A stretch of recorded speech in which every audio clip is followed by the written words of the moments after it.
আমরা মুসলমান এই কথাটা আমরা খুব গর্বের সহিত বলি, তাই না? কিন্তু আজকে মনে হচ্ছে না যে আসলে এই কথাটা গর্বের সহিত বলার মতো অধিকার আমাদের আছে। কারণ একজন মুসলমান হয়ে আর একজন মুসলমান ভাইয়ের জন্য, বোনের জন্য আমরা কিছুই করতে পারিনি। তবে এতটুকু তো শিওর যে আমরা যারা সাধারণ মুসলমান আছি, যাদের আমাদের কিছু করার ক্ষমতা নেই, এরকম অনেক সাধারণ মানুষ আছে, বিভিন্ন দেশে আছে, যারা হয়তো রাতে কালকে ঘুমাইতে পারেননি, বা অনেকেই আছে নিজের অজান্তে চোখের পানি বের হয়ে গেছে।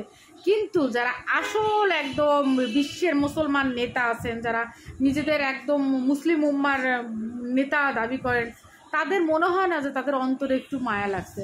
আল্লাহ বলছে না যে যারা অতিরিক্ত পাপী হয়ে যাবে, তাদের চোখে পর্দা পড়ে যাবে, আল্লাহর তরফ থেকে তারা কিছুই দেখতে পারবে না, তাদের অন্তরে সীসা ঢেলে দেওয়া হবে, তাদের অন্তর কারোর জন্য কাঁপবে না। তা আমার মনে হয় যে যারা নিজেদেরকে মুসলিম নেতা দাবি করে, তাদের অন্তর আল্লাহ এই সীসা ঢেলে দিচ্ছে, চোখের উপর পর্দাও দিচ্ছে। এরা আসলে মুসলমান না, এরা হচ্ছে নামে মাত্র মুসলমান। মানে বললে খারাপ শোনা যাবে, এরা হচ্ছে ওই যে মুসলমানই দেওয়া হয়েছে তাই মুসলমান হয়েছে, কিন্তু এসে আসলে এরা মুসলমান না। তাহলে এদের অন্তরের অন্তত একটু কাঁপতো। আর তো এরা যে বাবা তোরা যে এত বোম বানাইছিস, তোরা এত পারমাণবিক শক্তির অধিকারী করলি রেখে বোম কি তোর বাপের চাই বিয়ে করার জন্য রাখছিস? তোর বাপের একটা বিয়ে করবে আর তখন তোরা ওই বোমগুলো ফাটাবি, এরকম কিছু? কারণ চার বিয়ের কথা শুনে তো লাভ দিয়ে ওঠে সব, তখন তো সুন্নত নিয়ে টানাটানি পড়ে যায়। কিন্তু তোরা যদি সত্যি সত্যি নবীর উম্মত হইতি, বা তোরা সুন্নত পালন করার জন্য চেষ্টা করতে, একজন মুসলমানের দুঃখে পাশে থাকার জন্য আমাদের নবী কি বলছেন যে তোমার পাশের ঘরে তোমার প্রতিবেশী খেয়ে আসছে নাকি, তুমি সেই খোঁজ রাখো।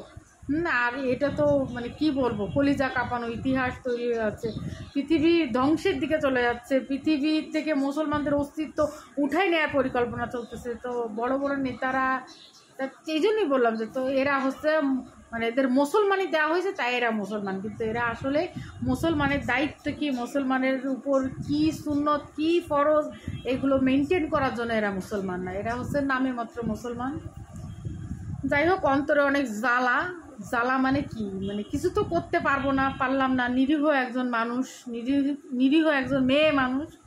তা সত্যি সত্যি আমিও অনেক বেশি, মানে বলা তো যায় না, কালকে অনেক বেশি কান্না করছিলাম, সারা দিন মনে হচ্ছে বুকের উপর পাথর চাপা দেওয়া রয়েছে, এরকম একটা অবস্থা। তো আল্লাহর কাছে দোয়া চাওয়া ছাড়া আর তো কোনো কিছু নেই। আমরা সবাই দোয়া করি, আল্লাহ তাদের কিভাবে মুক্তি দিবে আল্লাহই ভালো জানেন। আর আমি মনে করি যে আমাদের অন্তরে এরকম খারাপ লাগতেছে, তা আল্লাহ তাআলা উপরে বসে কীভাবে সহ্য করতেছে, আল্লাহ মাহবুব তার কত ধৈর্য, কিভাবে আল্লাহ যে এই প্রতিশোধ দুনিয়াতে দেখাবে আল্লাহই ভালো জানে। এখন সবাই আমরা প্রার্থনা করি, এছাড়া আর কী বলবো। তারপরেও যদি কোনো ভুল ত্রুটি কী বলবো, আমার বলার আসলে ভাষা নাই।